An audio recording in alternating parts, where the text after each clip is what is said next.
Let's start with the day plan. आज का दिन का प्लान बड़ा सिंपल सा था मेरा। मैं छोटे प्राइस एक्शन को देखना चाहता था कि छोटा प्राइस एक्शन किस तरीके से मूव करता है।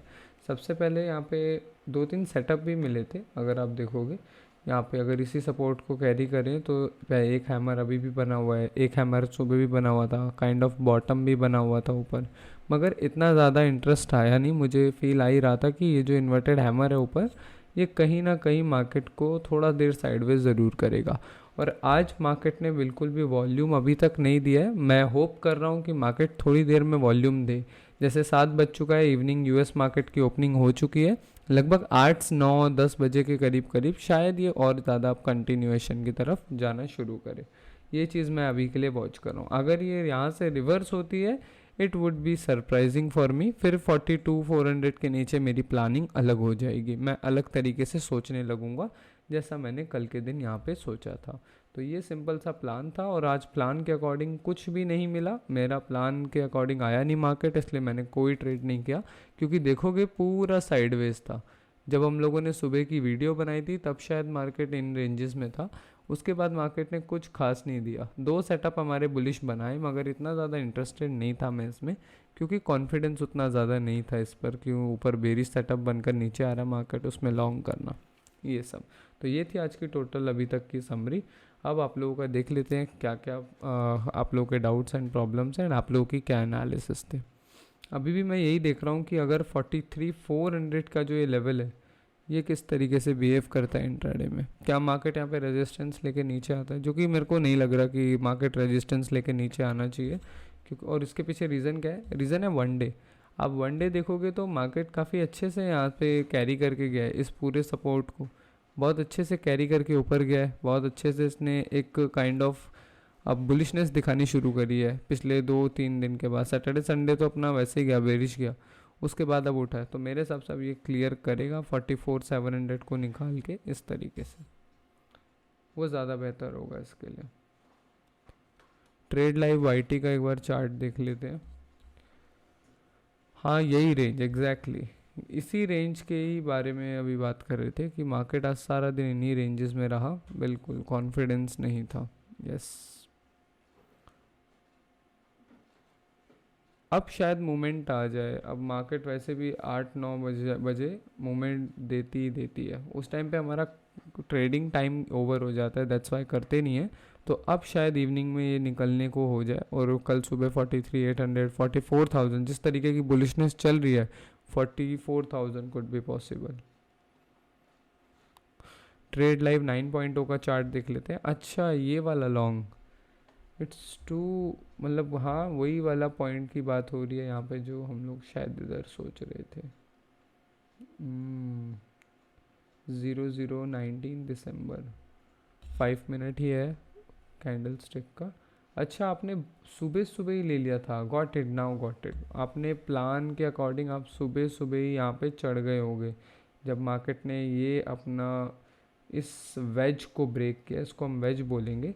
इस वेज को जब मार्केट ने ब्रेक किया तो आप इस कैंडल पे चढ़े और यहाँ से आपने ये एरिया पॉइंट बुक किया। Very good. स्टॉप लॉस जो था वो असल में यहाँ होता है, मगर एंट्री इतनी लंबी थी कि कैंडल के नीचे ही रखना ज़्यादा बेटर है। गुड गुड, एकदम अच्छे से मैनेज किया आपने इस ट्रेड को, वेरी गुड। और किसी ने कोई ट्रेड ली हो? या waiting sir for a good momentum. Yes, ज़्यादा देर वेट भी करना बेकार है। अगर आप सुबह से ट्रेडिंग कर रहे हो तो फिर अब आपको सेशन एंड कर देना चाहिए, क्योंकि आप जितना ज़्यादा टाइम बैठे रहते हो चार्ट पे, आपके डिसीज़न उतने ज़्यादा अफेक्ट होते रहते हैं। At the end we are all humans, हमारी भी एक टेंडेंसी है, एक कैपेसिटी है डिसीज़न मेकिंग की, एनर्जेटिक डिसीज़न मेकिंग की, तो उसकी एक लिमिट होती है। 300 पॉइंट्स, यस सर, 10 मिनट में closed, very good very good. 10 minutes का ही ट्रेड बनना था, 5 मिनट ये 5 मिनट ये, यहीं पे ओवर हो जाना था इसने। बहुत छोटा स्कैल्प था, मगर एक्चुअल में इस पॉइंट की वैल्यू है, क्योंकि 300 पॉइंट का साफ मतलब है कि आपने 0.80% का एरिया कवर किया, यानी कि 50x के लिवरेज पे ऑलमोस्ट 40% का प्रॉफिट होता है।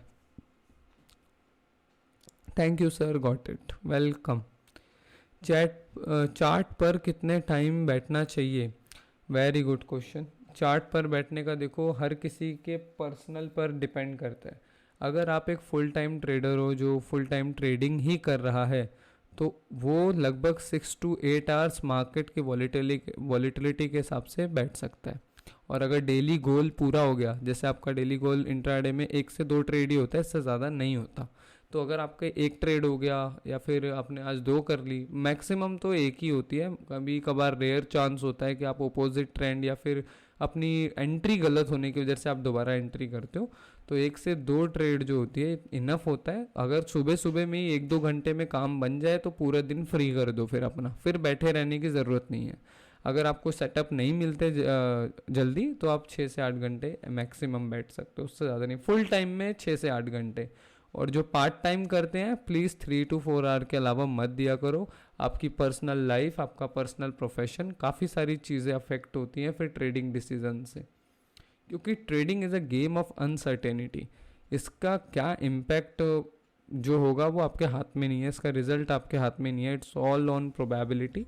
तो उसी माइंडसेट से आपको चलना चाहिए। उसके लिए 3-4 घंटे बहुत है। आप जितना बैठोगे आप उतने ज़्यादा अलग डिसीजंस लोगे, आप उतने ज़्यादा कंफ्यूज होगे स्टार्टिंग में कोशिश यही करो कि अपने प्लान को फॉलो करो।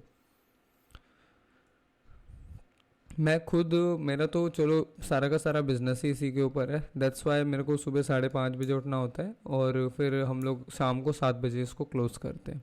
लेकिन इस बीच मैं चार्ट को मैक्स टू मैक्स 4 से 5 घंटे ही देखता हूँ, उससे ज़्यादा नहीं देखता। फिर बाकी अदर टाइम में मुझे क्लाइंट्स मैनेज करने, इन्वेस्टर्स की लिस्ट देखनी, पुरानी फर्म पोजीशंस देखनी, ये सारे काम होते हैं। तो इसी वजह से मैं भी आई थिंक 5 से 6 घंटा ही चार्ट देख पाता हूँ, उससे ज़्यादा नहीं देख पाता। और ज़्यादा चार्ट तब देखता हूँ आफ्टर मार्केट, जब मुझे बैक टेस्टिंग करनी हो, फ्रंट टेस्टिंग करनी हो, यानी चार्ट्स के ऊपर मैं टोटल एक दिन में 10 से 12 घंटे रहता हूँ। लेकिन ट्रेडिंग करने के लिए मैं सिर्फ 5 to 6 आवर्स ही देता हूँ, उससे ज़्यादा नहीं देता। फिर फ्रंट टेस्ट हो जाता है, एनालिसिस हो जाती हैं, बैक टेस्ट हो जाता है, ये सब ओके। लेकिन एक ट्रेड फाइंड करने के लिए 6 to 7 आवर मैक्स, इससे ज़्यादा मैं नहीं दे पाऊँगा। मैं जानता हूँ कि उसके बाद डिसीजंस अफेक्ट होने लग जाएंगे। आप 6 से 7 घंटे जब बार बार देखते हो ना कि यहाँ से आएगा, आपका ये प्लान है, अब आके तोड़ के आपको स्टॉप लॉस दे दिया, उसके बाद आप फिर वेट कर रहे हो, फिर एक स्टॉप लॉस दे दिया, उसके बाद आप फिर वेट कर रहे हो, तो डिसीजन कहीं ना कहीं जो पहली ट्रेड में आपका माइंडसेट था वो ये तीसरी ट्रेड में वो माइंडसेट नहीं रहेगा। इसीलिए ये जो एनर्जेटिक डिसीजंस होते हैं, जो ओपन माइंड से निकलते हैं, ट्रेडर को सिर्फ इसी वाइब्रेशन में काम करना चाहिए, ज़्यादा अपने आप को पैनिक नहीं करना चाहिए उस चीज़ के लिए। सर मैं कल की आपकी वीडियो देखी, उसी के हिसाब से सोचा सुबह के 43 के ऊपर क्लोजिंग आई तो करना ही है। वेरी गुड, गुड जॉब यार। और ये चीज़ मैंने आप लोगों को पिछली वीडियो में भी बोली थी, कि पिछली मीटिंग में, सॉरी, उसमें भी मैंने आपको ये बात बोली थी कि आप कुछ मत करो, आप सिर्फ प्लान करो, focus on your plan. Market में देखो 100 चीज़ें सही होती हैं, 100 चीज़ें गलत भी होती हैं, और ये सारी सही को गलत होने में टाइम नहीं लगता, सारे गलत को सही होने में टाइम नहीं लगता। इसीलिए टिप कॉल वाले जितने भी लोग होते हैं उनके पास लोग जाते हैं, क्योंकि वो लोग कई ट्रेड्स बहुत अच्छी कराते हैं, नो डाउट, क्योंकि इट्स एट द एंड ये प्रोबेबिलिटी है। अगर मैं अपने घर के बाहर किसी बच्चे को भी बोल दूं कि आप लॉन्ग और शॉर्ट में से एक चिट उठाओ, तो हो सकता है उसकी चिट कल काम कर जाए मार्केट में। ये कोई बड़ी बात नहीं है। मार्केट में आए हो तो गेम प्रोबेबिलिटी का ही है। यहाँ पर आके अब आप खुद सोचो, यहाँ पे मैं आपसे पूछता हूँ कि मार्केट बुलिश जाएगा या बेरिश जाएगा। अब यहाँ पे आप क्या बोलोगे कि हाँ, अगर सपोर्ट लेके जिस तरीके से सुबह से वॉल्यूम नहीं है, मार्केट अप ट्रेंड में है और पिछले दिन भी सपोर्ट लेके ऊपर जा रहा है, तो हाँ ये ऊपर जा सकता है। अब क्या हो कि मार्केट अगेन डाउन ट्रेंड को कंटिन्यू करे, यहाँ पर जो डाउन ट्रेंड वन डे में हम देख रहे हैं इसी को रजिस्ट करके अगेन यहाँ से नीचे जाने लग जाए, क्लोजिंग दे 42,800 के नीचे, उसके बाद नीचे जाने लग जाए। ओके, दोनों चीज़ें पॉसिबल है। अब आप कहोगे कि बेहतर ट्रेड किस पे होती है? बेहतर ट्रेड होती है आप कितनी ज़्यादा कन्फर्मेशन कर सकते हो और आप कितना रिस्क मैनेज कर सकते हो। अगर मुझे लगता है यहाँ से लॉन्ग जाएगा, मैं हैमर पे लॉन्ग लूँगा और मेरी कन्फर्मेशन के नीचे मैं अपना स्टॉप लॉस रखूँगा। स्टॉप लॉस होता ही इसलिए है कि आप जिस बेसिस पे लॉन्ग गए थे, अगर आपका वो बेसिस ही गलत हो जाए, आपके ओपोजिट चले जाए मार्केट, तो आप उससे अपनी पोजीशन को बचा सको, आप अपने आप को बचा सको। ओके, व्हाट इफ के लिए तैयार रहो।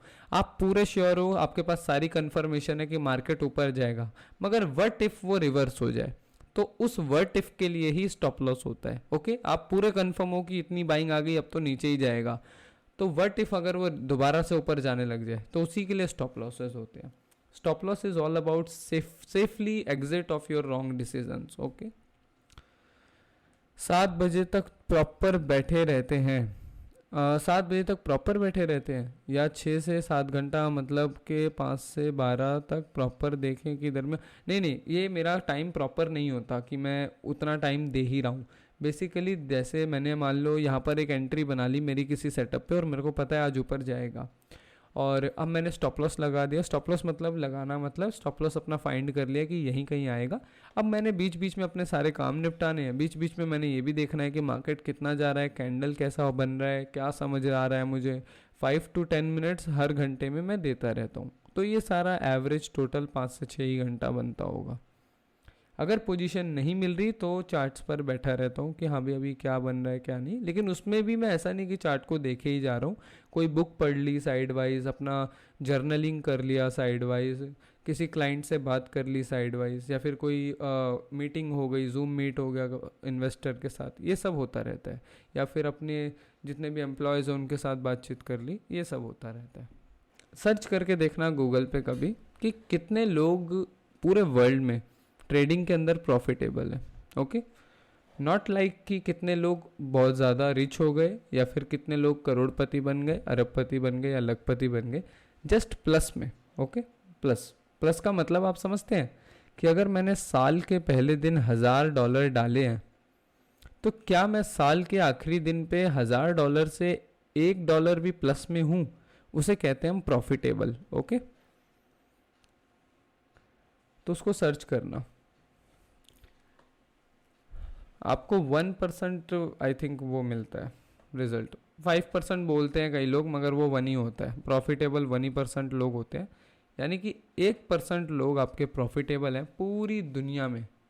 डू यू थिंक कि वो लोग ऐसे हैं, या फिर कोई भी वैसा है? It's the game of the probability. लोग इसको समझने में बहुत देर कर देते हैं। लोगों को लगता है कि काफ़ी कुछ तामझाम करना पड़ता होगा ट्रेडिंग के लिए। Nothing nothing. इतनी बड़ी बड़ी प्रो फर्म्स, इतनी बड़ी बड़ी एमएससी बीएससी, ये सब के सब एक ही कंसेप्ट पे चलते हैं, watch the trend and risk management. Okay, अगर ट्रेंड अप है बाय करते जाओ, ट्रेंड डाउन है सेल करते जाओ। इंट्राडे ट्रेडिंग के केस में थोड़ा सा अलग हो जाता है। इंट्राडे ट्रेडिंग अपने सिस्टम से चलती है, जैसी मैंने आप लोगों को अभी तक सिखाई है। That is the original intraday trading. यही माइंडसेट रखना होता है।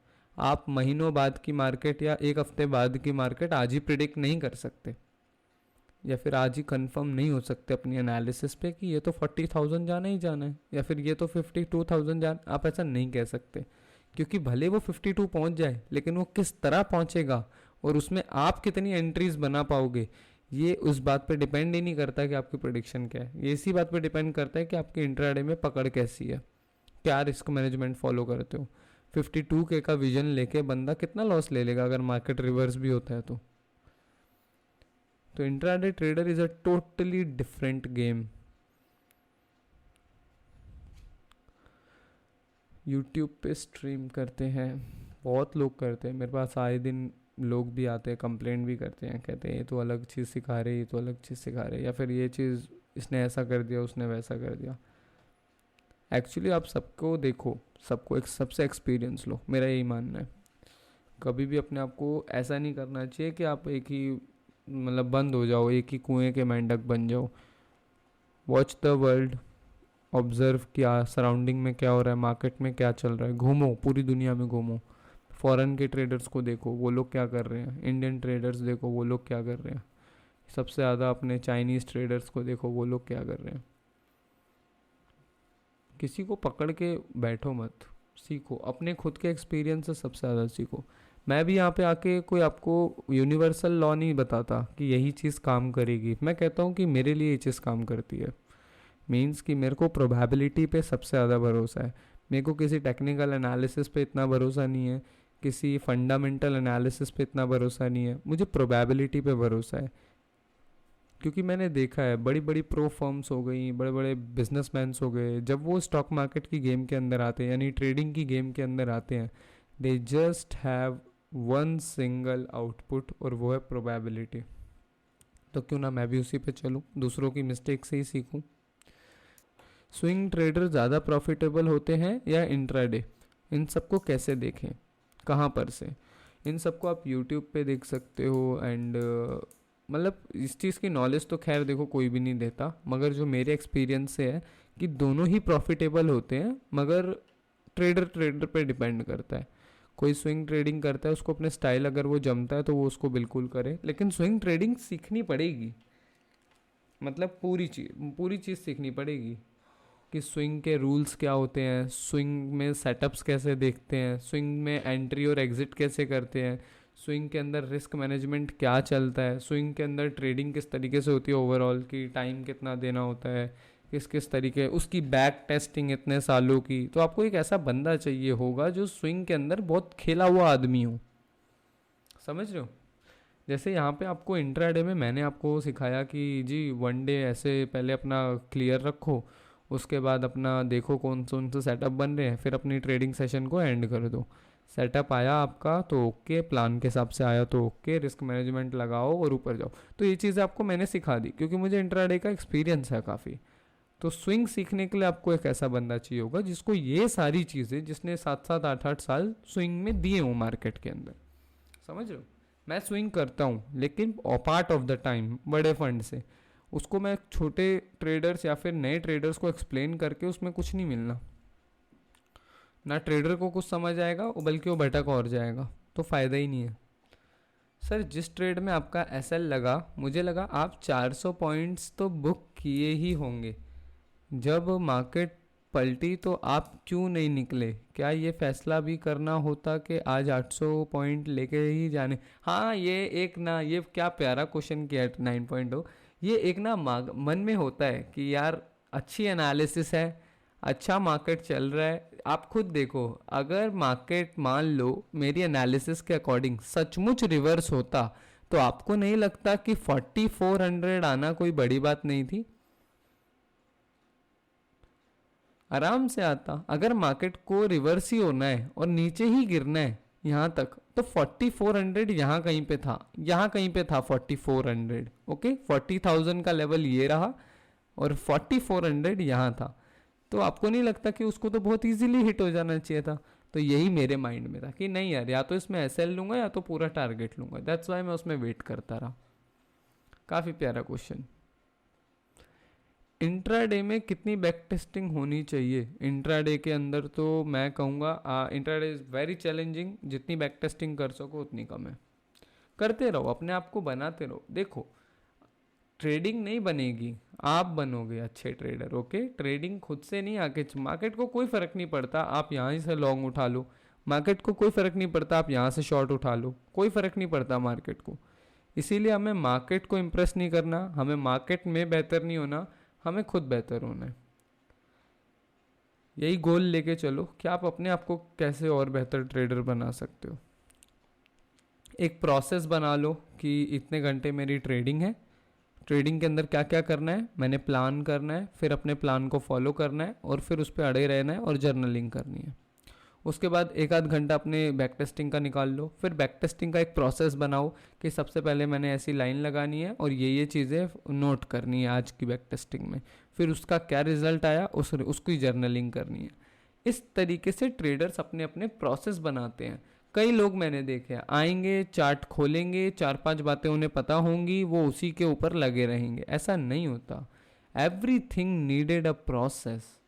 तो अपने अपने प्रोसेस बनाना शुरू करो। उन प्रोसेसेस में डाउट है या दिक्कत है तो किसी प्रोफेशनल बंदे से पूछो, मेरे से आके मीटिंग में पूछो कि मैंने ये प्रोसेस बनाया अपना, इसमें मुझे ये प्रॉब्लम हो रही है।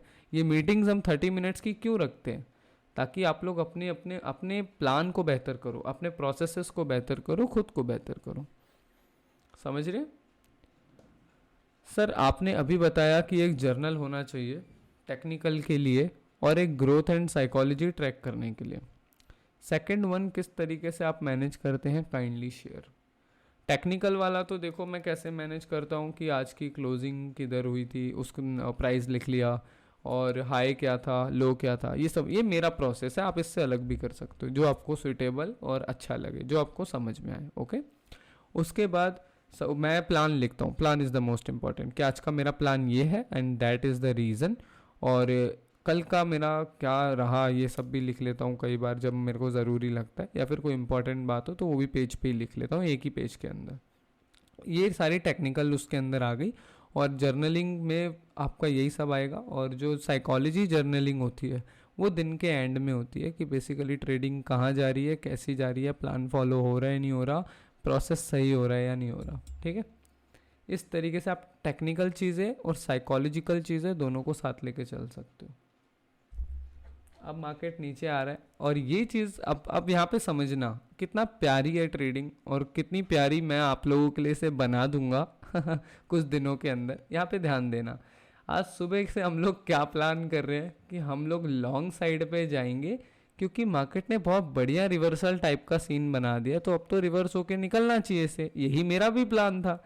अब मार्केट ने क्या पंगा किया, सुबह से मार्केट साइडवेज थी छोटे प्राइस एक्शन में, और अब अचानक से वो नीचे आने लग गई अब यहाँ शॉर्ट क्यों करें, क्यों करें शॉर्ट, हम कोई रीज़न नहीं है हमारे पास।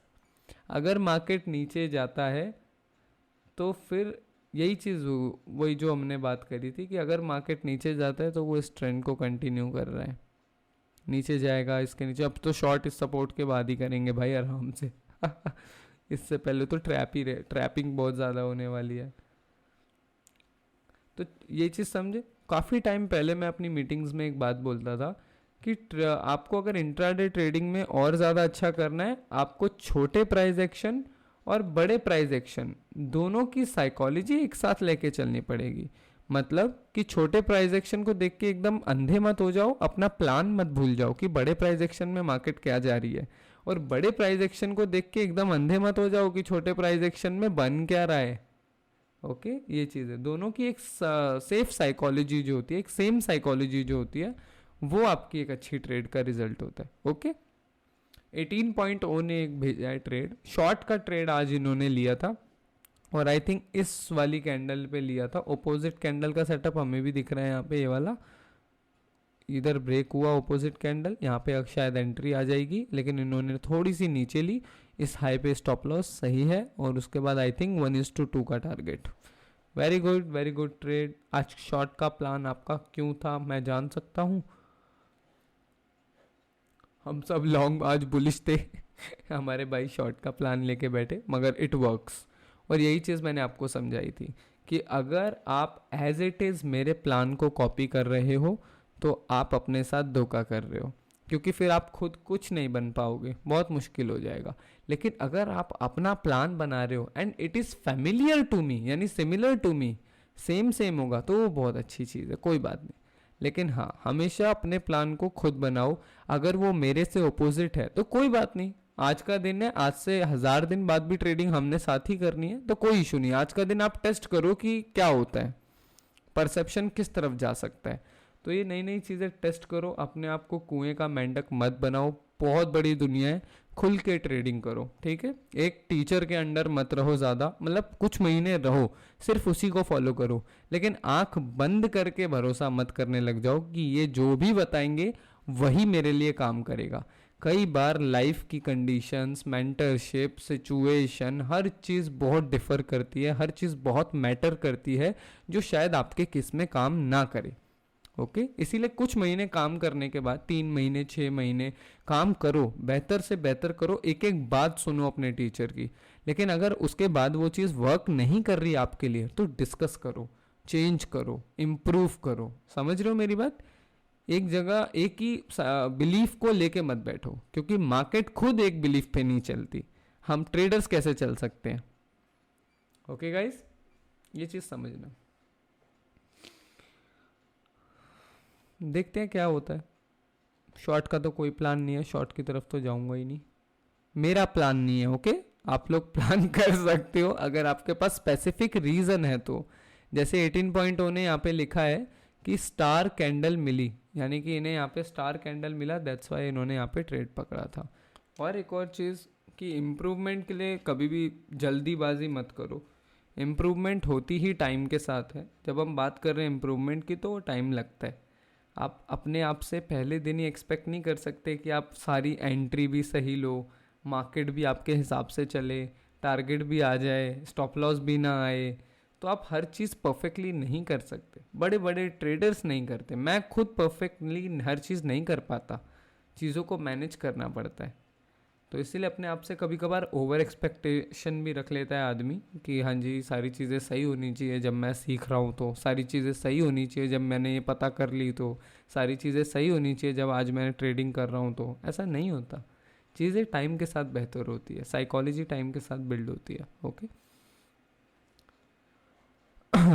थैंक यू सर, आज बहुत कुछ और भी सीखने को मिला और हर रोज़ लग रहा बेहतर हो रहे हैं, हर रोज़ थैंक यू अगेन। बिल्कुल यार, द मोस्ट इम्पॉर्टेंट थिंग जो है वो ट्रेडिंग के अंदर है कंसिस्टेंसी और प्रोबेबिलिटी, रिस्क मैनेजमेंट, ये सब समझो। ज़्यादा टेक्निकल पछड़ों में मत फंसो, ज़्यादा फंडामेंटल पछड़ों में मत फंसो। हाँ, लर्न करते चलो, लेकिन ऐसा मत समझो कि ये मस्ट है। जो मस्ट है वो आपके अंदर ऑलरेडी है, और वो है कि सही प्लान बनाना, सही तरीके से, मतलब आप अपने प्लान पे चलो। उसके बाद धीरे धीरे आपके डिसीजंस, प्रोबेबिलिटी, ये सब अपने अपने काम करना दिखाते रहेंगे। जो आपकी प्रॉब्लम हो रही है उसे लिख लिया करो पेज वगैरह पे, या अपनी बुक में, नोट्स में, अपने मोबाइल के नोट्स में लिख लिया करो, ताकि आप शाम को आके उसे डिस्कस भी करो। मार्केट में जब सिग्नल देते हैं ना लोग, सिग्नल वाले जो ग्रुप है, अब तो मैं इतना वो हो गया हूँ ना, शाना तेज हो गया हूँ, मैं देखते ही पहचान लेता हूँ कौन कैसा है। स्टार्टिंग में मुझे आइडिया नहीं होता था कि कौन किस तरीके से ट्रेड देता है। अभी 5 मिनट में वो आपको OG USDT देंगे, उसके बाद 3 मिनट बाद वो आपको बोलेंगे कि नहीं नहीं टोमो को लॉन्ग कर लो, उसके बाद 2 मिनट में बोलेंगे आप OP USDT को शॉर्ट कर लो। मतलब कि इतने सारे कॉइन्स के अंदर कोई कैसे मास्टरी कर लेता है कि यही सेटअप आएगा, यही मेरा प्लान था, इतनी सारी बातें कोई कैसे सोच लेता है। एक दिन में कई, एक तो बहुत बड़ा टेलीग्राम ग्रुप है जिसके अंदर ऑलमोस्ट 10 लाख से ऊपर ऊपर सब्सक्राइबर्स हैं, उसका मैंने देखा सिग्नल, वो बंदा एक दिन में 10 फ्यूचर सिग्नल देता है, और 10 अलग अलग असेट के। फिर उनमें से 5 या 4 अगर बहुत बेहतर चलते हैं, ट्रेंडिंग होते हैं, तो वो अगले दिन उसको पोस्ट वगैरह कर देता है कि हाँ जी देखो हमने झंडे गाड़ दिए। अब मैं आप लोगों से पूछता हूँ, अगर मान लो यहाँ इस क्लोजिंग पे कोई एंट्री देता है, तो उसका टारगेट कहाँ आना चाहिए? फर्स्ट की ये सपोर्ट टारगेट आ जाएगा, इंट्राडे की बात हो रही है 50x लेवरेज के साथ, फर्स्ट की 200 पॉइंट पे यहाँ टारगेट आ जाएगा। सेकंड टारगेट क्या ले सकता है बंदा? सेकंड टारगेट या तो वो अपने मन से 200 या 400 पॉइंट खींच ले, नहीं तो लोग भाई अपना यहाँ सपोर्ट वाले पे पहुंचा दे, सपोर्ट पे 41,800 पर पहुंचा दे टारगेट। यही है, सिंपल। और स्टॉप लॉस कहाँ होगा? अगर स्टॉप लॉस बड़ा लग रहा है तो फिर आप कैंडल के ऊपर, और अगर नॉर्मल स्टॉप लॉस लेना है तो स्विंग के ऊपर। सिंपल सी बात है भाई, इसमें इसमें कौन सी कॉन्फिडेंशियल चीज हो गई? भाई, और ऐसा एक ग्रुप नहीं है, कितनों के तो मैंने स्क्रीनशॉट्स भी शेयर करे हैं ग्रुप के अंदर, जो वो बोलते हैं। एक बंदा मेरे को मिला था, ही सेड कि हमारी 98% की एक्यूरेसी है। कितनी? 98% की एक्यूरेसी। आप लोग समझ रहे हो कि 98% का मतलब क्या होता है? कि उसकी पूरे मंथ में कोई भी ट्रेड जानी ही नहीं है लॉस पे। मी लीविंग ऑफिस टाइम हो, टाटा बाय बाय 18.0। तो ये सीन है मार्केट का, बहुत खराब। और आई प्राउड ऑन दैट कि मेरे यहाँ का निकला हुआ एक एक ट्रेडर, उन एक एक 10-10 लाख मेंबर्स वाले जो एडमिन्स हैं, उन सबसे ज़्यादा जानता है, उन सबसे ज़्यादा शाना है, और उन सबसे बेहतर ट्रेडर है। I proud on that. कम से कम लोगों को पूरी ट्रांसपेरेंसी तो दो। नए नए लोगों ने, सब ने देखा होगा कि लोग चीज़ों का हवा बना के दिखाते हैं, बहुत बड़ा बना के दिखाते हैं कि नहीं नहीं ऐसे नहीं, एंड में आपको पता लगता है तो बच्ची सी चीज़ थी, असली चीज़ तो हमें ही करनी है खुद। तो ओके गाइज, आज कॉन्वर्सेशन में काफ़ी ज़्यादा टाइम भी हो गया, 14 मिनट्स हम लोग ज़्यादा बात कर चुके हैं, तो चलते हैं और कल के दिन मिलते हैं। ओके, एक चीज़ याद रखें कि आपको जो भी पूरे दिन में प्रॉब्लम हो रही है अपनी ट्रेडिंग में, या अपनी पर्सनल लाइफ में भी ट्रेडिंग से रिलेटेड प्रॉब्लम हो रही है, तो उसको प्लीज़ शेयर करो कि सर मैं अपना टाइम मैनेज नहीं कर पा रहा, सर मैं ये नहीं कर पा रहा, तो वो लिखो, क्योंकि हमारे पास 30 मिनट्स ही हैं। मैं 30 मिनट्स के अंदर जितने ट्रेडर्स की प्रॉब्लम सॉल्व कर सकता हूँ मैं उतने ट्रेडर्स की प्रॉब्लम्स पर बात करूँगा। आपका कोई डाउट है, आपको ग्रोथ में हेल्प चाहिए, कोई सजेशन चाहिए, आप उसे नोट कर लो, क्योंकि मीटिंग टाइम पे मे भी नहीं याद आता होगा, तो आप उसे नोट करके रखो कि हाँ जी शाम को मैंने पूछ लेना है सर से। ओके, कल के प्लान के साथ मिलते हैं, कल की ट्रेडिंग कल देखते हैं कल का दिन कैसा जाता है। बाकी शॉर्ट वालों मौज करो आज, कल तुमसे बदला लेंगे अगर मार्केट ट्रेंडिंग हुई तो। अभी तो वॉल्यूम बचा है यार, 8 बजा है सिर्फ, वॉल्यूम बचा है, हो सकता है यहाँ से रिवर्स देके फाड़ दे पूरा, 44,000 जाए, 43,800 को टच कर दे ये सब। क्योंकि और ये मैं क्यों कह रहा हूँ, इसकी कंडीशन देख के, वन डे की, आप वन डे देखो ना, कल के दिन काफ़ी अच्छा सपोर्ट देके एक बड़ा बुलिश कैंडल बनाया, तो प्रोबेबिलिटी यही थी कि आज भी जाता 44,000 के कम से कम ऊपर तो क्लोज करता, मगर ऐसा नहीं हुआ, यानी कि अभी वॉल्यूम बचा है या फिर ये रिवर्सल के मूड में। देखते हैं कल की ओपनिंग कैसी मिलती है, तब तक के लिए बाय, टेक केयर और अपनी ट्रेडिंग जर्नी पे ज़्यादा से ज़्यादा ध्यान दो आप लोग।